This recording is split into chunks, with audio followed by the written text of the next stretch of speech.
පින්ඩපාතේ වඩිනකොට ඒ උත්තමාවිය යන පාර දිහා මිනිස්සු බලාගෙන ඉඳලා ඒ උත්තමාවියගේ සිරිපතුලට පෑගුණ දූවිලි ඇලන් නළලී තිලක තියාගෙන තියෙනවා.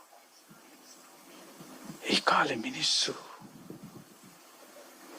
යසෝදරා වඩින මාවතේ දූවිලි තමයි තිලකයට තියාගෙන තියෙන්නේ. එච්චර පවිත්‍රායි.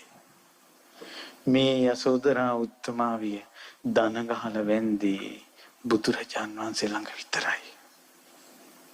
මේ යසෝදරා උත්තමාවියගේ සිරිපතුල් ළඟ දන ගහලා තියෙනවා මහා බ්‍රහ්මයා.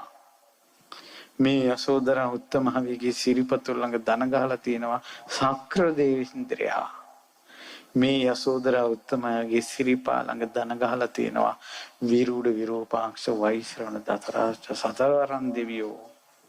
මේ උත්තමාවියගේ ආදානයේ අටකොන මුරකලා සෙම්පති දෙවිවරු. මේ උත්තමාවිය ගෞතම බුද්ධ ශාසනයේ මහා ආශ්චර්යමත් රහත්මෙහිණින් වහන්සේ. රාහුල මහතා යසෝදරාවන්ට නමස්කාර වේවා. සාදු සා. ඒ නිසා ඕන අද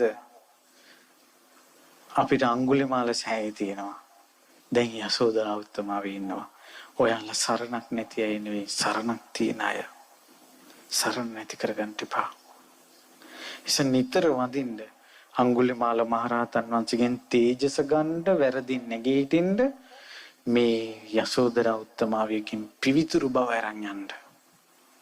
ඒ නිසා වෙන්වත්නි අපි කාටත් ඒ යසෝදරා උත්තමාවියට පිදෙන මල් ආසනේ නිකලස් මලක් වීමේ වාසනාව උදා වේවා.